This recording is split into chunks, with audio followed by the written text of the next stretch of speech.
நாடு முழுக்க பல்வேறு குற்ற சம்பவங்கள் நடந்துட்டே தான் இருக்கு. காவல்துறையினரும் விசாரிச்சுட்டு தான் இருக்காங்க. அது மாதிரியான குற்றங்களின் தொகுப்பு தான் நிகழ்தகவல்.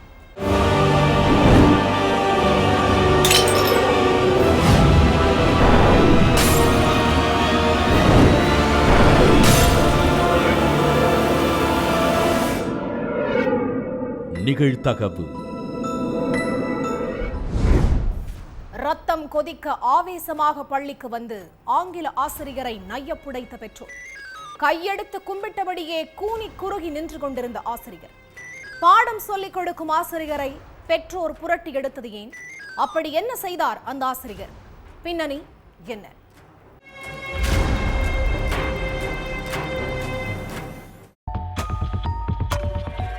பொம்பளை பிள்ளைங்க ஸ்கூல் காலேஜ்னு போய் படிச்சாதான் அவங்களுக்கும் 4 விஷயம் தெரியும்.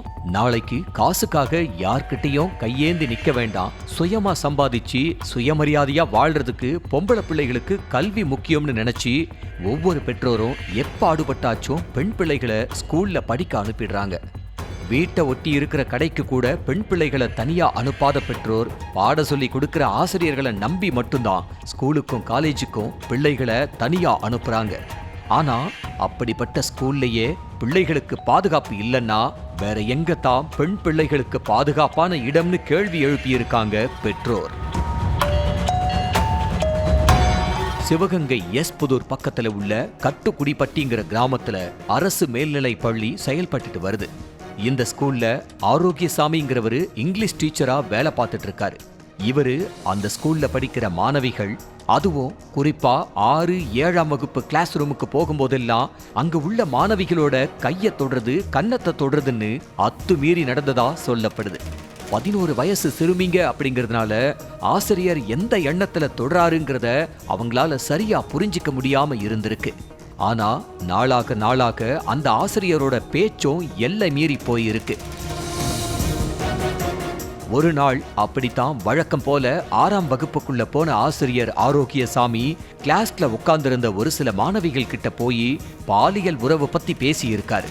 சார் பாடத்தை சொல்லி கொடுக்காம கண்டதை பேசுறாருன்னு மாணவிகள் எல்லாரும் முகம் சுழிச்சிருக்காங்க. ஆனா ஆசிரியரோட தகாத பேச்சு அப்பவும் அடங்கல. எல்லாம் மீறி இருக்காரு இங்கிலீஷ் டீச்சர் ஆரோக்கியசாமி. வீட்டுக்கு போன மாணவிகள் தங்களோட பெற்றோர்கிட்ட இங்கிலீஷ் டீச்சர் எங்க கிளாஸுக்கு வந்து தவறா பேசுறாருன்னு சொல்லி இருக்காங்க. இத கேட்டதும் ஆத்திரத்தோட உச்சிக்கே போன பெற்றோர் நேரா ஸ்கூலுக்கு போய் அங்கிருந்த இங்கிலீஷ் ஆசிரியர் ஆரோக்கியசாமிய கேள்விகளால துளைச்சி இருக்காங்க. வாங்கின அடியில வலி தாங்க முடியாம சட்டையெல்லாம் கிழிஞ்சி கூனி குறுகி நின்னுக்கிட்டு இருந்த ஆசிரியரை பெற்றோர் போலீஸ் கிட்ட ஒப்படைச்சிருக்காங்க. போக்சோ சட்டத்துல கேஸ் ஃபைல் பண்ணி ஆரோக்கியசாமியை அரெஸ்ட் பண்ணின போலீஸ் வேற யார்கிட்டையெல்லாம் பாலியல் வன்கொடுமையில ஈடுபட்டு இருக்காருன்னு துருவி விசாரணை நடத்திக்கிட்டு இருக்காங்க. மாதா பிதா குரு தெய்வம்னு சொல்லுவாங்க. தாய் தந்தைக்கு அப்புறம் வாழ்க்கையில முக்கியமான ஆளுன்னா அது ஆசிரியர் தான். ஏன்னா வெறும் கல்ல சிலையா மாத்துற மாதிரி ஒரு சாதாரண மாணவனை சமூகத்துல உயர்ந்த மனுஷனா உருவாக்குறதுல முக்கிய பங்கு ஒரு ஆசிரியருக்கு தான் இருக்கு. அப்படிப்பட்ட ஆசிரியரே தான் கிட்ட படிக்கிற மாணவிகளுக்கு பாலியல் தொல்லை கொடுத்தது கொந்தளிப்பத்தான் ஏற்படுத்தி இருக்கு. அது மட்டும் இல்லாம ஆரோக்கியசாமிய கூண்டலை ஏத்தி மிக கடுமையான தண்டனை கொடுக்கணுங்கிறது தான் எல்லோரோட கோரிக்கையாவும் இருக்கு. ஆரோக்கியசாமியோட சுயரூபம் தெரிஞ்சதுக்கு அப்புறம் பள்ளி நிர்வாகம் அவரை பணியிடை நீக்கம் செஞ்சு உத்தரவிட்டிருக்காங்க.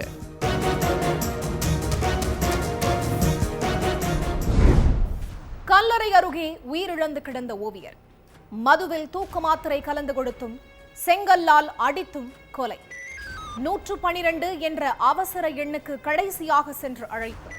அந்த அழைப்பின் மூலம் சிக்கிய காதல் ஜோடி. ஓவியர் கொலைக்கும் காதல் ஜோடிக்கும் என்ன சம்பந்தம்? கொலைக்கான பின்னணி என்ன?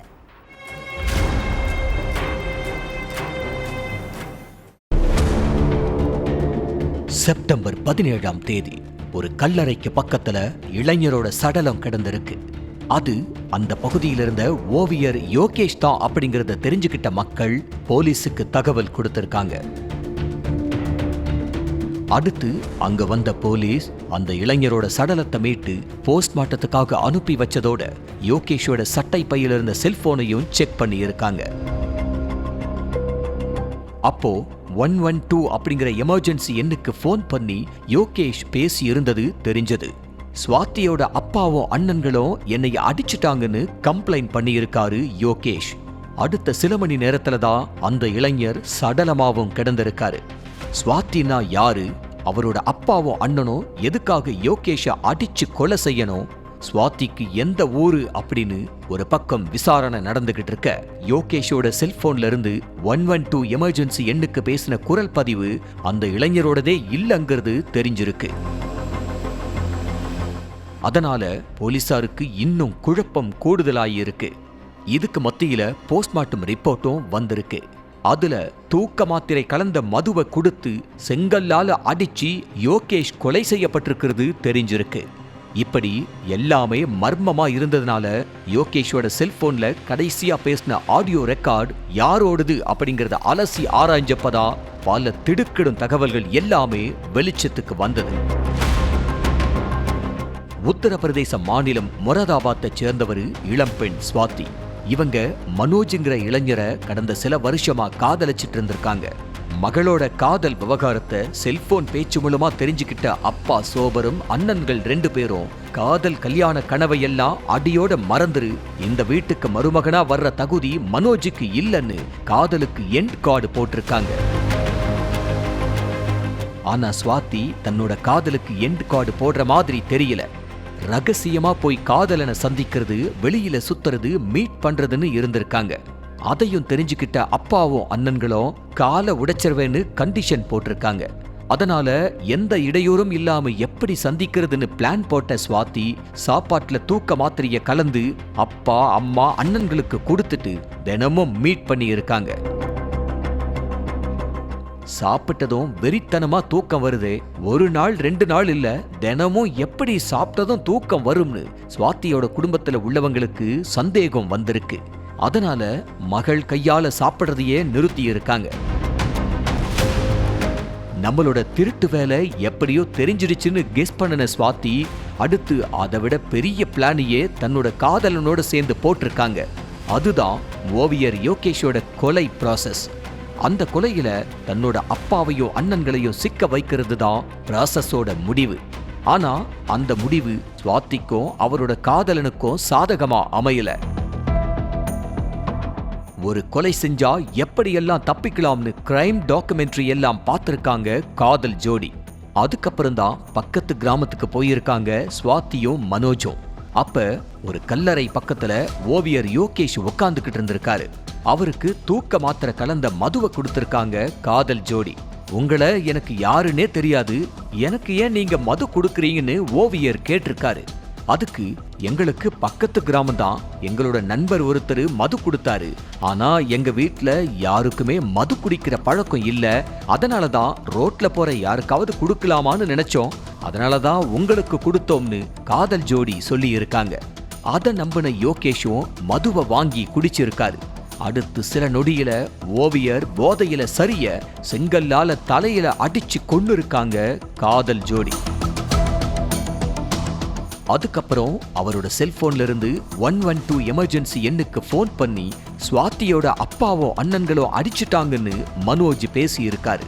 அதுக்கப்புறம் அங்கிருந்து தப்பி ஓடின காதல் ஜோடி அவரவர் வீட்டுல போய் எதுவுமே தெரியாத மாதிரி இருந்திருக்காங்க.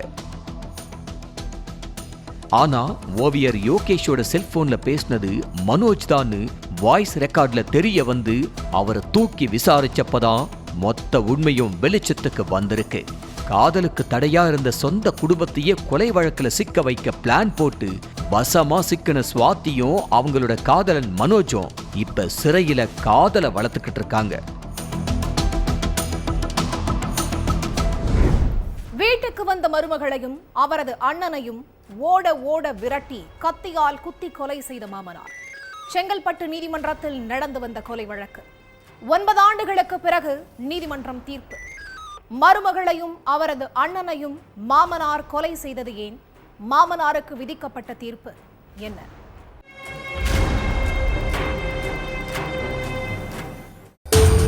வீட்டுக்கு வந்த மருமகளையும் அவங்களோட அண்ணனையும் மாமனாரே ஓட ஓட கத்தியால குத்தி கொன்னிருக்காரு. அதை பார்த்த அங்கிருந்த மக்கள் போலீஸுக்கு தகவல் கொடுத்திருக்காங்க. அடுத்து அங்க வந்த போலீஸ் கொலை செஞ்சுட்டு கத்தியோட நின்னுக்கிட்டு இருந்த மாமனாரை அரெஸ்ட் பண்ணி போலீஸ் ஸ்டேஷனுக்கு அழைச்சிட்டு போய் விசாரிச்சிருக்காங்க. அப்பதான் மருமகளையும் அவங்க அண்ணனையும் மாமனார் எதுக்காக கொலை செஞ்சாரு அப்படிங்கறதே தெரிய வந்துச்சு. செங்கல்பட்டு பள்ளிக்கரணை சாய் பாலாஜி நகர்ல உள்ள 68 வயசான கோசலன் தன்னோட மகன் விநாயகமூர்த்திக்காக மேட்ரிமோனியில் பெண் தேடி இருக்காரு. அப்போ பெங்களூரு மகாடி ரோடு பாலாஜி நகரை சேர்ந்த வரலட்சுமி அப்படிங்கிற பொண்ண விநாயகமூர்த்திக்கு பிடிச்சிருந்ததுனால பெரியவங்க எல்லாரும் பேசி கல்யாணம் பண்ணி வச்சிருக்காங்க. சில மாசங்கள் எதுவுமே கேட்காம இருந்த சொந்த பந்தங்க அடுத்து விசேஷம் எதுவும் இல்லையான்னு கேட்க ஆரம்பிச்சிருக்காங்க. அதுக்கு சிரிச்சே மழுப்புன விநாயகமூர்த்திக்கும் வரலட்சுமிக்கும் ஒரு கட்டத்துக்கு மேல கோபம் வந்திருக்கு. அதனால கணவன் மனைவிக்குள்ள அடிக்கடி சண்டை நடந்திருக்கு. இப்படி 4 வருஷமும் சண்டை போட்டே கடந்திருக்கு. அந்த சண்டை தம்பதிக்குள்ள மட்டும் நடக்கல. விநாயகமூர்த்திக்கு தான் உடல்ல ஏதோ பிரச்சனை, அதனாலதான் குழந்தை பிறக்கல. எங்க பரம்பரையிலேயே யாருக்கும் எந்த பிரச்சனையும் இல்ல, எல்லாருக்குமே குழந்தைகள் இருக்குன்னு பெண் வீட்டார் தரக்குறைவா பேசி இருக்காங்க. அதுக்கு விநாயகமூர்த்தி வீட்டுல உள்ளவங்களும் எங்க பரம்பரையிலையும் யாருக்கும் குழந்தை இல்லாம இல்ல, உங்க பொண்ணுக்கு தான் உடம்புல ஏதோ பிரச்சனை இருக்குதுன்னு பேசி இருக்காங்க. இப்படி மாத்தி மாத்தி 2 வீட்டுல உள்ளவங்களும் தகாத வார்த்தைகள்ல மனசு நோகும்படி பேசி இருக்காங்க. அதனால கோவிச்சுக்கிட்டு தன்னோட அம்மா வீட்டுக்கு போயிட்டாங்க வரலட்சுமி. குடும்பம்னா சண்டை சச்சரவு இருக்கத்தான் செய்யும், அதுக்காக அம்மா வீட்டுக்கு வந்துருவாங்களான்னு ஆளாளுக்கு அட்வைஸ் பண்ணதுனால டென்ஷனான வரலட்சுமி தன்னோட அண்ணன் கோதண்டனையும் உறவினர்களையும் அழைச்சிக்கிட்டு கணவர் வீட்டுக்கு வந்திருக்காங்க. கணவன் வேலைக்கு போயிருந்ததுனால மாமனார் மாமியார் மட்டும்தான் வீட்டுல இருந்திருக்காங்க. குழந்தை பிறக்கலனா ஹாஸ்பிட்டல்ல போய் ட்ரீட்மெண்ட் எடுக்கணும், அதை விட்டுட்டு சண்டை போட்டா குழந்தை பிறந்துருமான்னு சமாதானம் பேசியிருக்காங்க வரலட்சுமியோட பெற்றோர். அப்போ வழக்கம் போல 2 தரப்பினருக்கும் வாக்குவாதம் ஏற்பட்டிருக்கு. அதனால ஆத்திரமடைஞ்ச மாமனார் கோசலன் மருமகள் வரலட்சுமியையும் அவங்க அண்ணன் கோதண்டனையும் ஓட ஓட கத்தியால குத்தி கொலை செஞ்சிருக்காரு. இந்த சம்பவம் நடந்தது 2017 செங்கல்பட்டு மகிழா நீதிமன்றத்துல இந்த கொலை வழக்கு நடந்துகிட்டு இருந்தது. 9 வருஷத்துக்கு அப்புறம் கோசலனுக்கு இரட்டை ஆயுள் தண்டனை விதிச்சு நீதிமன்றம் உத்தரவிட்டிருக்கு. ட்ரிப் செல்லலாம் என கூறி காதலியை பாண்டிச்சேரிக்கு அழைத்துச் சென்ற காதலன் தனியாரை எடுத்து காதலியை நண்பனுக்கு விருந்தாக்கிய கொடூரம். லாட்ஜில் அழைத்து வைத்து வக்ர புத்தியை காட்டிய அரக்கன்கள். கொடூர சம்பவம் வெளிச்சத்திற்கு வந்தது எப்படி? ஈவு இரக்கமற்ற மனித மிருகங்கள் சிக்கினார்களா?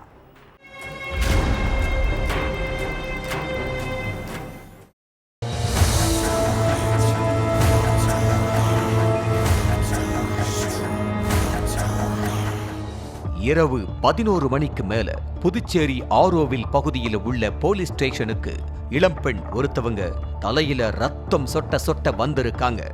அதை பார்த்து அதிர்ச்சியான அங்கிருந்த போலீஸ்காரங்க அந்த இளம்பெண் கிட்ட என்ன ஏதுன்னு விசாரிச்சாங்க. அப்போ அந்த இளம்பெண் சொன்ன விஷயம் அங்கிருந்த காவலர்களையே ஷாக்காக வச்சிருக்கு. சென்னை தாம்பரத்தை சேர்ந்த இளம்பெண் வேளச்சேரி ஃபீனிக்ஸ் மாலுக்கு அடிக்கடி ஷாப்பிங் போயிட்டு வர்றது வழக்கம்.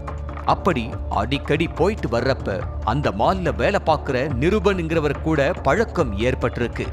இந்த பழக்கம் கொஞ்ச நாள்லயே லவ்வா மாறி கிட்டத்தட்ட 6 மாசத்துக்கு மேல காதலிச்சிட்டு இருந்திருக்காங்க. அடிக்கடி மீட்டிங் டேட்டிங்னு போய் 2 பேரும் தங்களோட காதலை வளர்த்துட்டு வந்திருக்காங்க. ஒரு சில சமயங்கள்ல வெளியூருக்கு போயிருக்கும் போது 2 பேரும் தனிமையில இருந்ததாவும் சொல்லப்படுது. அதே மாதிரி வழக்கம் போல இளம்பெண்ணும் நிரூபனும் ட்ரிப் போறதுக்கு பிளான் போட்டிருக்காங்க. அதுக்காக 2 பேரும் செலக்ட் பண்ண இடம்தான் பாண்டிச்சேரி. நண்பர்களோட வெளியே போறேன்னு வீட்ல உள்ளவங்க கிட்ட சொல்லிட்டு அந்த இளம்பெண் நிரூபன் கூட போயிருக்காங்க. ஆனா நிரூபன் ஃபுல் போதையில இருந்தத அந்த பொண்ணு கவனிக்காம விட்டுருக்காங்க. அதுதான் கடைசியில தன்னோட கற்பையே சூறையாட போகுதுன்னு அந்த பொண்ணுக்கு அப்ப தெரியல. சம்பவத்தன்னைக்கு 2 பேரும் பைக்ல பாண்டிச்சேரிக்கு கிளம்பி இருக்காங்க. பைக்ல டிராவல் பண்ணும்போது ஜாலியா பேசிட்டு போன நிரூபன் பாண்டிச்சேரி ரீச் ஆனதும் ஆரோவில்ல உள்ள ஒரு லாட்ஜ்ல ரூம் எடுத்து அந்த இளம்பெண் கூட தனிமையில இருந்திருக்காரு. அதுக்கப்புறம் கொஞ்ச நேரம் கழிச்சு நிருபன் தன்னோட ஃப்ரெண்டுக்கு போன் பண்ணி தான் இருக்கிற இடத்துக்கு வர வச்சிருக்கான். ஏன்னா தன்னோட காதலிய நண்பன் கிட்ட நிருபன் விலை பேசி இருக்கான். அதுக்காகத்தான் அந்த இளம் பெண்ணை நிருபன் பாண்டிச்சேரிக்கே கூட்டிட்டு போயிருக்கான். அதுக்கப்புறம் தன்னோட நண்பனை ரூமுக்குள்ள கூட்டிட்டு வந்த நிருபன் அவன் கூட தனிமையில இருக்க சொல்லி காதலியான இளம்பெண்ணை டார்ச்சர் பண்ணி இருக்கான். அதுக்கு மறுப்பு தெரிவிச்ச இளம்பெண் 2 மனித மிருகங்கள் கிட்டையும் தன்னை காப்பாத்திக்க முடிஞ்ச அளவுக்கு போராடி இருக்காங்க. ஆனா அந்த பொண்ணால தப்பிக்க முடியாம போயிருக்கு. சுத்தியும் இருட்டு, கண்ணு கெட்டின தூரத்துக்கு ஒருத்தர் கூட இல்ல. இத நல்லா நோட் பண்ணிக்கிட்ட 2 பேரும் அந்த பொண்ணை அடிச்சு உதைச்சி சித்திரவதை பண்ணி மாறி மாறி பாலியல் அத்துமீறல்ல ஈடுபட்டிருக்காங்க. அப்போ அந்த கொடூரன்கள் இளம்பெண்ணை பிடிச்சு தள்ளுனதுல அவங்க தலை அங்கிருந்த ஸ்லாப் மேல மோதி இருக்கு. அதுல இளம்பெண்ணுக்கு தலையிலிருந்து ரத்தம் கொட்டி இருக்கு. ஒரு வழியா தலையில ஏற்பட்ட காயத்தோட அவங்க கிட்ட இருந்து தப்பிச்ச இளம்பெண் பக்கத்துல இருந்த ஸ்டேஷனுக்கு போய் நடந்ததை பத்தி சொல்லி அழுது இருக்காங்க. பாதிக்கப்பட்ட பொண்ணு கொடுத்த புகார அடிப்படையா வச்சு போலீஸ் ஆரோவில் பகுதியை சுத்தி இருக்கிற மொத்த சிசிடிவி கேமராக்களையும் ஆய்வு பண்ணி இளம்பெண்ணை நாசம் பண்ண நிருபனையும் அவனோட ஃப்ரெண்டையும் வலை வீசி தேடிட்டு வர்றாங்க.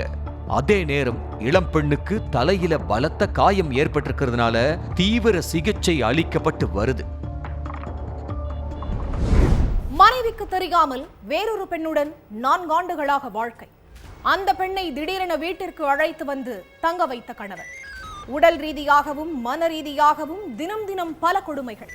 தாங்க முடியாமல் மனைவி விஷம் குடித்து தற்கொலை. மனைவியின் தற்கொலைக்கு காரணமான கணவன் மீது நடவடிக்கை எடுக்கப்பட்டதா? போலீசார் எடுத்த நடவடிக்கை என்ன?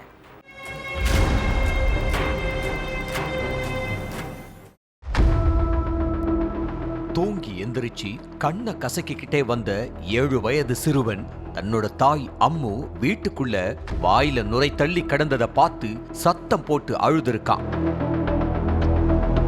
சிறுவனோட அழுகை சத்தத்தை கேட்டு வீட்டுல இருந்தவங்களோ அக்கம் பக்கத்துல உள்ளவங்களோ பதறி அடிச்சுக்கிட்டு போய் பார்த்திருக்காங்க. அங்க மூச்சு பேச்சு இல்லாம கிடந்த அம்முவை மீட்டு ஹாஸ்பிட்டலுக்கு கூட்டிட்டு போயிருக்காங்க. ஆனா போற வழியிலேயே அவங்க பரிதாபமா உயிரிழந்துட்டாங்க. அதுக்கப்புறம் சம்பவ இடத்துக்கு வந்த போலீஸ் அம்முவோட சொந்தக்காரங்க கிட்டையும் அவங்க கணவர் கிட்டையும் விசாரணை நடத்தினதுல தான் அம்முவுக்கு என்னாச்சுங்கிற விஷயமே தெரிய வந்திருக்கு. திருப்பத்தூர் ஜோலார்பேட்டை பக்கத்துல உள்ள சின்ன கவுண்டனூர் கிராமத்தைச் சேர்ந்த அருள் பாண்டியனுக்கும் அம்முவுக்கும் கடந்த 13 வருஷத்துக்கு முன்னாடி கல்யாணம் ஆயிருக்கு. இவங்களுக்கு 2 மகன்கள் இருக்காங்க. அருள் பாண்டியன் அடிக்கடி யார்கிட்டையோ ரொம்ப நேரம் செல்போன்ல பேசிக்கிட்டு இருந்ததாவும் அதை கவனிச்ச மனைவி அம்முவுக்கு கணவர் மேல சந்தேகம் ஏற்பட்டதாவும் சொல்லப்படுது. தன்னோட கணவர் நம்மளை விட்டுட்டு வேற ஏதோ பொண்ணு கூட தொடர்பு வச்சிருக்கிறதா நினைச்சு கோபத்திலிருந்த மனைவி இது சம்பந்தமா கணவர் அருள் பாண்டியன் கிட்ட கேட்டிருக்காங்க. அப்போ 2 பேருக்கும் இடையில சண்டை வந்திருக்கு. இந்த பிரச்சனையால கொஞ்ச நாளாவே கணவன் மனைவிக்குள்ள அடிக்கடி தகராறு ஏற்பட்டிருக்கு. யார்கிட்ட பேசுறீங்க, யார் கூட பழகிட்டு இருக்கீங்கன்னு கேட்டு அம்மு கொந்தளிக்க பதிலுக்கு அருள் பாண்டியனும் கோபமா பேச 2 பேருக்கும் நடுவுல பூகம்பம் வெடிச்சிருக்கு. அருள் பாண்டியனுக்கு தன்னோட உறவுக்கார பெண்ணான முத்துலட்சுமியோட பழக்கம் ஏற்பட்டிருக்கு. ஒரு கட்டத்துல 2 பேரும் நெருங்கி பழக ஆரம்பிச்சிருக்காங்க. இப்படியே அருள் பாண்டியனோ அந்த முத்துலட்சுமியோ நெருங்கி பழகி ஒன்னா ஊர் சுத்திட்டு இருந்திருக்காங்க. அது மட்டும் இல்லாம 2 பேரும் 4 வருஷத்துக்கு முன்னாடி கல்யாணமும் பண்ணி குடும்பம் நடத்த ஆரம்பிச்சிருக்காங்க. இந்த விஷயம் அம்முவுக்கு தெரிய வரவே தான் கணவர்கிட்ட செல்போன்ல யார்கிட்ட பேசுறன்னு கேட்டு சண்டை போட்டிருக்காங்க. இந்த சூழல்ல நம்ம விஷயம்தான் மனைவிக்கே தெரிஞ்சிருச்சேன்னு சொல்லி முத்துலட்சுமிய தன்னோட வீட்டுக்கே கூட்டிட்டு வந்திருக்காரு அருள் பாண்டி. இனிமே இவ இந்த வீட்டுல தான் இருப்பா, உனக்கு இஷ்டம் இருந்தா இங்க இரு, இல்லனா வீட்டை விட்டு போயிடுன்னு மனைவி அம்மு கிட்ட சொல்லி இருக்கான் அருள் பாண்டியன். கணவன் வாயிலிருந்து அப்படி வார்த்தைகள் வந்ததோ நொந்து போன அம்மு அருள் பாண்டி கிட்ட சண்டை போட்டிருக்காங்க. அதுக்கு என்கிட்டயே திமிரா பேசுறியான்னு கேட்டு அம்முவை அருள் பாண்டி கண்மூடித்தனமா அடிச்சிருக்காரு. தினமும் நரக வேதனையை அனுபவிச்சுக்கிட்டு இருந்த அம்மு ஒரு கட்டத்துல மனசு உடைஞ்சு போய் தற்கொலை பண்ண முடிவு பண்ணிட்டாங்க.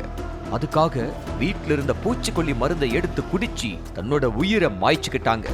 மொத்த உண்மையும் அருள் பாண்டி கிட்ட நடத்தின விசாரணையில தான் தெரிய வந்துச்சு. அடுத்து இது சம்பந்தமா வழக்கு பதிவு பண்ண காவல்துறையினர் அருள் பாண்டியனை ஸ்டேஷனுக்கு தூக்கிட்டு போய் தீவிரமா விசாரணை பண்ணிட்டு வர்றாங்க. ஒவ்வொரு குற்றங்களின் முடிவும் சட்டத்தின் கையில். விசாரணை தொடரும். பார்க்கலாம் அடுத்த நிகழ்த்தகது.